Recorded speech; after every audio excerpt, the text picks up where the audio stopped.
요한복음은 매우 흥미롭고 특이한 책이다, 이렇게 말을 할 수가 있는데요. 도표를 하나 보겠습니다. 여러분 보시면 사복음서 중에 제일 먼저 기록된 성경이 마가복음으로 신학자들은 얘기하고 있는데요. 마가복음 같은 경우에 약 93%가 마태복음하고 누가복음하고 내용이 겹칩니다. 그래서 실은 말이 마가복음이지 마가복음이 마태복음 같고 마태복음이 누가복음 같고 거의 내용이 겹치고요. 다른 내용은 7%밖에 안 됩니다. 마태복음 같은 경우에는 마태복음 안의 독자적인 내용은 42%, 그리고 마가와 누가와 겹치는 부분이 58% 정도가 되지요. 그리고 누가복음은 누가복음만의 독자적인 내용이 59%니까 한 60% 정도 된다고 볼 수 있고, 마태하고 마가하고 겹치는 부분이 한 41% 정도 된다고 볼 수 있습니다. 어쨌든 분량의 차이는 있습니다만은 마태, 마가, 누가복음은 얼추 그래도 내용들이 겹치고 비슷한 내용들을 기록하고 있다고 볼 수가 있지요. 이렇게 겹치니까 이 세 권의 복음서를 이른바 공관복음이라고 이야기를 하는 거예요. 그리고 요한복음은 따로 떼가지고 이른바 제4복음서라고 구분을 해놓은 이유는 바로 이런 이유 때문입니다. 공관복음, 마태, 마가, 누가복음하고 겹치는 부분은 8%밖에 안 돼요. 마태, 마가, 누가, 요한복음이 예수님 얘기하고 있잖아요. 그럼 마태, 마가, 누가, 요한복음 다 말하는 사건 중에 하나만 말을 하겠습니다. 오병이어 기적 사건 얘기하죠. 마태도 말하고 있고 마가도 말하고 있고 누가도 말하고 있습니다. 그런데 오병이어 기적 사건 중에 그 도시락이 한 어린아이의 도시락이었다는 사실을 우리는 알고 있습니다. 누구 때문에 알고 있습니까? 요한 기자 때문에 알고 있는 거예요. 마태, 마가, 누가는요 절대로 이 도시락이 누구 건지를 안 밝히고 있어요. 그냥 있었대. 그런데 오직 요한 기자만 일부러 의도적으로 아주 강력한 메시지를 담고 있는 거예요. 그 도시락은 이름도 모르고 얼굴도 모르는 힘없고 연약한 한 어린아이의 헌신으로부터 시작된 도시락이었다. 그러니까 요한복음이 공관복음하고 안 겹친다는 얘기예요. 독창적인 글이라는 거예요. 그러니까 사실은 요한복음을 읽음으로 말미암아 마태, 마가, 누가복음이 좀 더 풍성하게 이해가 된다고 볼 수 있죠. 그리고 이 요한복음은 21장으로 돼 있는데 실제 요한복음의 흐름은 20장에서 끝난다고 봐야 됩니다. 요한복음 17장을 보시면 17장 전체가 예수님께서 돌아가실 것을 염두에 두고 이 땅에 남겨질 제자들을 그리워하고 염려하고 이른바 도고기도로 하는 대제사장으로서 이 땅에 남겨져서 예수님 없이 사역을 감당할 제자들을 그리워하고 염려하면서 하늘에 계신 아버지께 중보기도를 합니다. 그래서 요한복음 17장은요 오직 예수님의 기도로만 구성이 되어 있어요. 만일 여러분 성경이 예수님이 직접 말씀하신 성경을 빨간색이나 파란색으로 칠한 걸 갖고 다니시면 지금 찾아보세요. 요한복음 17장은요 검정 글씨가 없어요. 싹 다 파란색이거나 싹 다 빨간색입니다. 17장에서 오직 예수님이 이제 이 세상을 떠나실 준비를 하고 남겨질 제자들을 걱정하면서 하나님께 제자들을 맡기는 기도를 해요. 그리고 18장에서 20장까지 실제로 겟세마네 동산 기도를 마치시고 잡혀가시고 고난당하시고 죽으시고 부활하신 얘기로 요한복음의 흐름이 끝나게 되지요. 그리고 이제 21장이 등장을 하는 겁니다. 신학자들은 21장을 놓고 갑론을박을 합니다. 원래는 요한복음 20장에서 끝났는데 21장은 누가 나중에 갖다 붙인 것 같다, 맥락이 안 맞는다, 이렇게까지 이야기를 합니다. 비교적 사본을 좀 더 정확하게 해석하고 있다고 여겨지는 성경 독일어판 성경에서는 심지어 그래서 요한복음에다가 아예 라벨을 달아놨어요. 라벨을. 뭐라고 라벨을 달아놨냐면 요한복음은 복음서에 첨가된 부록이다 라고 라벨까지 붙여가지고 요한복음 21장을 얘기하고 있는 겁니다. 자, 여기까지 잘 따라오셨는데, 자 보세요. 사복음서가 주님 얘기를 집중으로 말하고 있다. 그런데 공관복음하고 요한복음은 결이 좀 다르다. 공관복음은 좀 더 초월자이시고 조물주이신 하나님의 입장으로 얘기된다면 요한복음이 개인적이고 성도의 마음 가운데 직접적으로 찾아오는 형태로 기록이 내용이 좀 다르고 느낌도 다르다 말씀을 드렸고, 요한복음이 20장에서 끝난 것처럼 보이지만 21장에는 P.S 추신편이 있다. 그 추신편이 어떤 내용? 굉장히 중요한 내용이겠죠. 요한복음 20장까지 할 얘기를 다 하고도 미처 한 장을 더 붙여야 할 정도로 정말 긴급하고 애절하고 이 포인트만큼은 놓치지 말라고 하는 메시지가 어디에 담겨 있냐면 요한복음 21장에 담겨 있으니 요한복음 21장이 중요하겠어요? 중요하겠어요? 중요하죠. 그래서 20장으로 설교하는 거예요. 21장의 내용은 이렇습니다. 두 가지로 크게 나눌 수 있는데 첫 번째는 디베라 바닷가에서 물고기 잡던 제자들 찾아온 얘기, 두 번째는 그 이후에 예수님의 제자고 그 유명한 네가 나를 사랑하느냐 대화한 얘기, 두 가지로 정리가 됩니다. 사도행전 1장 4절 말씀을 제가 읽어드리겠습니다. 사도와 함께 모이사 그들에게 분부하여 이르시되 예루살렘을 떠나지 말고 내게서 들은 바 아버지께서 약속하신 것을 기다려라. 주님 말씀하셨어요. 예루살렘 떠나면 된다 안 된다? 안 된다. 내가 너희에게 여전히 사명을 감당할 수 있는 성령을 선물로 보낼 터이니 너희는 예루살렘을 떠나지 마라. 만일 제자들이 사명을 잃지 않고 주님을 만나는 감격을 마음에 간직하고 첫사랑이 지금도 가슴이 뜨겁게 있었다고 한다면 예루살렘 떠나지 않았겠지요.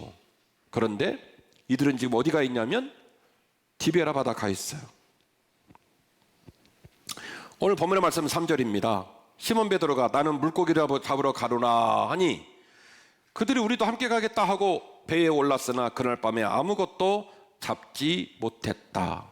여기가 어디냐면 디베라 바다예요. 거기까지 가는 거 쉽다 어렵다? 어렵다. 그런데 웃기는 건 뭐냐면 거기는 원래 베드로와 베드로 친구들이 놀던 나와바리가 아니에요. 진짜 예수님을 저버리고 진짜 사명을 저버리고 진짜 그리스도를 향한 십자가의 도를 배교하고 원래 나살된 대로 막 살 거라고 생각을 한다면 디베라 바다로 가면 안 됩니다. 3일 거리에 있는 게네사렛, 고라신, 가버나움, 베세다 거기 가야 돼요. 거기서 평생 고기 잡았거든요. 그쪽 바닥을 정확하게 다 이해하고 있거든요. 아예 예수 믿는 거 때려치고 아예 사명 때려치고 아예 그냥 내 주먹 붙들고 살려면 애시당초 디베라 바다는 아니에요. 그냥 아예 가버려야 되는 거예요. 너희는 예루살렘 떠나지 마라. 내가 너희 약속한 성령을 보낼 터이니 너희를 충분히 여전히 사명을 감당할 수 있다. 우리 장로님의 기도처럼 2023년은 복된 한 해다. 하나님의 선물이다. 감당해보자. 그렇게 하고 믿음의 자리를 지키면 좋으련만 믿음의 자리를 지킨 것도 아니고 확 때려쳐버리고 세상으로 간 것도 아니고 디베라 바다에 낑겨갖고 우물쭈물거리고 있는 거예요. 이 우왕좌왕 어쩔 줄 모르고 있는 거예요. 완벽하게 실패했습니다. 완벽하게 깨졌습니다. 그런데 다리 세어갈 때에 예수께서 바닷가에 서 계셨지만 제자들은 그분이 예수님인 줄 알지 못했더라. 제가 계속 여러분에게 이 말씀을 소개하면서 장황한 얘기를 했죠. 사복음서에 된 구성, 공간복음과 요한복음의 특징, 요한복음의 구성, 20장으로 끝나고 그럼에도 불구하고 강조하게 붙은 21장. 그러니 21장이 얼마나 중요하겠어요. 더군다나 21장이 마태복음 21장도 아니고 누가복음 21장도 아니고 요한복음 21장이니 요한복음은 무슨 책이다? 대중을 위한 책이 아니라 나를 위한 책이다.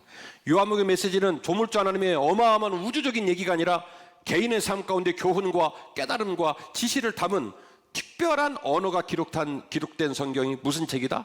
요한복음이다. 그러니 요한복음 21장을 제대로 읽으면 요한복음 20장이 제대로 다가오면 오늘 이 말씀을 듣고 있는 우리 가슴에 어떤 말씀이 들어오겠냔 말입니다.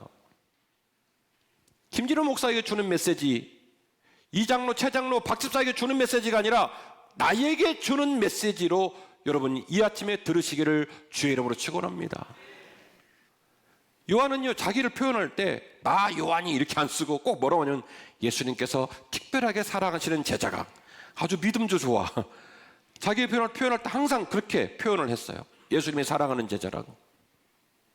예수님이 사랑하는 제자가 비로소 주님이 주면 자기가 누군지를 말을 안 했음에도 불구하고 비로소 그분이 예수님이라는 걸 알았어요.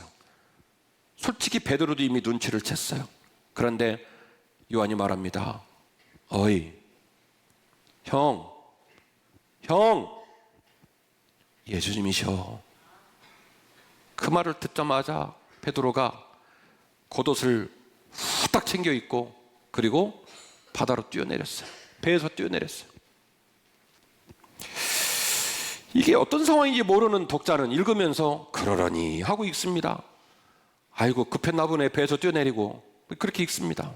그런데 이 말씀을, 요한복음 21장 말씀을 누가복음 5장과 연결시켜서 두 개를 펼쳐놓고 읽으면요 소름 끼쳐요. 제자들은요 망치로 뒤통수 하는데 빵 맞은 것처럼 충격을 받았어요. 예수님 말씀하셨거든요. 너희들은 내 제자 아니냐, 나는 너희의 스승이 아니냐, 어찌하여 너희들이 지금 물고기를 잡고 있느냐, 이렇게 막 촌스럽게 소리 지르고 혼내지 않았어요. 그냥 일상적인 대화 같은 말을 제자들에게 걸어주시는데 그 말 한마디 한마디가 비수처럼 제자들 가슴에 꽂히고 제자들의 기억을 자극하고 잃어버린 제자들의 사명을 다시 일깨우는 역할을 했어요. 왜 그럴까요? 데자뷰 같은 사건이거든요. 누가복음 5장으로 가보겠습니다. 무리가 몰려와서 하나님 말씀을 들었을 때 예수는 게네사렛 호수에 섰다. 자, 드디어 장소가 다르다는 걸 알 수 있습니다. 요한복음 20장은 어디라고 그랬죠? 디베라 바다고요. 누가복음 5장은 장소를 뭐라고 말하냐면 게네사렛이라고 말합니다. 아까 그림 보셨죠? 저기 10시 정도 되는 지역에 있는 거기 말입니다. 무리가 많이 찾아왔어요. 호숫가에 보니까 배 두 척이 있어요. 어부들은 나와서 배에 그물을 싣고 있어요. 그 말은 무슨 얘기냐? 어업 활동이 끝났다는 얘기예요. 고기를 잡으러 나가는 게 아니라 잡고 들어와서 지금 어업 활동을 끝낸 상황이에요. 예수께서 한 배에 오르셨는데 그 배 주인은 시몬 베드로의 배이고 시몬 베드로의 청을 했습니다. 육지에서 조금 배를 띄어라. 그 배가 떨어졌어요. 지금 무슨 일이 벌어진 거죠? 예수님에게는 강대상이 필요한 거예요. 사람이 너무 많이 와가지고 해안가에 섰다가는 안 보이는 거예요. 그래서 그 해안가에 있는 베드로에게 청을 해가지고 네 배를 내가 좀 렌트할게. 그래서 무슨 용도로 썼냐면 강대상, 저처럼 강대상 용도로 쓴 거예요. 그래서 배를 좀 띄워가지고 가판에서 설교를 하는 거예요. 누구에게? 베드로와 베드로 친구들에게요? 대상이 누구예요? 아니에요. 지금 예수님을 따라온 무리들에게 설교를 하는 거예요. 그리고 베드로하고 베드로 친구들은 사실은 그 설교를 들을 마음이 없어요. 초청받은 바도 없어요. 원래는 지금 그물 다 정리하고 집에 가야 되거든요. 근데 못 가. 왜냐하면 배를 뺏겼어. 어떤 인간이 와가지고 자기의 배를 빌려간 거예요. 이 사람 배에서 내리기 전에는 집에 못 가요. 그래서 투덜투덜거리면서, 저 식의 표현이에요. 투덜투덜거리면서 배를 지금 어구들을 정리하고 있는 중이에요. 주님이 낭랑한 목소리로 배에서 청중들에게 설교를 합니다. 가판에서 무리들에게 설교를 쫙 하시는데 베드로가 이렇게 그물을 정리하고 있는데 자꾸 얘기가 들리는 거예요. 자꾸 얘기가 들리고 자꾸 가슴이 뜨거워지고 자꾸 가슴이 울렁울렁거리고 자꾸 저분 하시는 말씀이 신경이 쓰이고 뭐 이렇게 되는 거예요. 베드로는 대상이 아니었거든요. 그런데도 불구하고 예수님의 설교가 자꾸 마음에 찾아오고 자기 가슴을 울렸던 것만 같습니다. 4절 말씀이죠. 말씀을 마치시고 시몬에게 느닷없이 얘기합니다. 깊은 데로 가서 그물을 내려 고기를 잡으라. 그물이 크고 깁니다. 그래서 그 그물을 한번 고기를 잡고 나면요 그물이 엉망이 돼요. 그물에 낀 것들 다 떼내야 되고 빵꾸난 건 기워야 되고요. 그렇게 해서 얘를 차곡차곡 이렇게 정리를 해놔야 이 그물이 꼬이지 않고 다음에 제대로 고기를 잡을 때 펼칠 수 있어요. 지금 베드로와 일행은 그날의 어업 활동을 끝냈습니다. 어구를 다 정리했습니다. 어구 정리하느라 얼마나 고생했나 몰라요. 근데 이 배를 끌고 나가서 이 어구를 다시 던져라? 그물 정리하느라 얼마나 힘들었는데요. 거기에 낀 지금 숲을 다 띄고 그리고 잡다한 거 다 띄고 구멍는 거 다 꿰매고 그리고 지금 그물을 차곡차곡 모아놨거든요. 근데 주님이 어마어마한 얘기를 하는 거예요. 잔소리하지 말고 배 끌고 나가서 깊은 곳에 그물 내려. 여러분 이건요 굉장히 이상한 얘기예요. 왜냐하면 지금 예수님은 베드로와 베드로 일행에게 설교를 한 게 아니라 예수님을 따라온 무리들에게 설교를 한 거거든요. 설교는 이쪽에다 해놓고 명령은 누구한테 한 거냐면 이쪽에다 한 거예요. 여러분 이게 이해가 된다고 생각하십니까? 예수님은요 말씀을 증거하면서도 그 말씀의 제일 독자가 아닌 베드로와 베드로 일행들의 가슴이 뜨거워지고 있다는 것을 아셨어요. 베드로가 그 말씀을 듣고 고민하고 있고, 베드로가 그 말씀을 듣고 예수님에게 관심을 갖고 있다는 사실을 알고 계셨어요. 그래서 설교는 무리를 보고 했지만 명령은 누구한테 하냐면 베드로에게 얘기한 거예요. 됐고 배 다시 끌고 나가서 깊은 곳에 그물을 내려. 시몬이 대답을 합니다. 선생님, 우리들이 밤새도록 수고를 했지만 잡은 것이 없지만, 그러나 선생님 말씀에 의지하여 내가 내리리다 하고 그렇게 하니 고기를 잡은 것이 힘이 많아 그물이 찢어지는지라. 어마어마한 내용이죠. 이 어마어마한 일을 겪고 나서 베드로는 주님에게 이런 행동을 합니다. 누가복음 5장 8절 말씀인데요.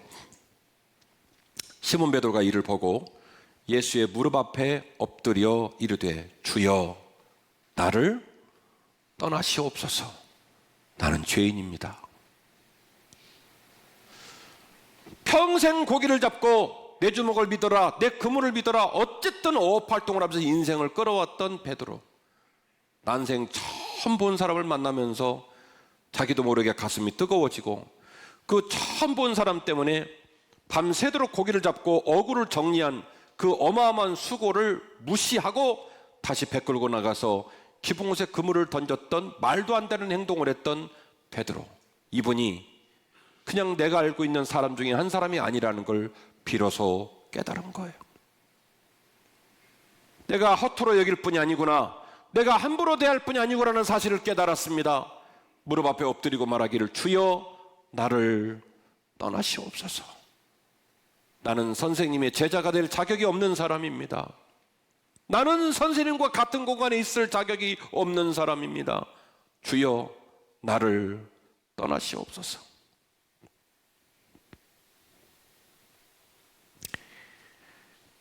이는 자기와 함께한 모든 사람이 고기 잡힌 것으로 말미암아 놀라고 세베대 아들들로 시몬의 동업자인 야고보와 요한도 놀랐음이더라. 예수께서 시몬에게 말합니다. 무서워하지 말라. 이제 이후로는 네가 물고기를 낚는 어부가 아니라 사람을 낚는 어부가 되게 될 것이다.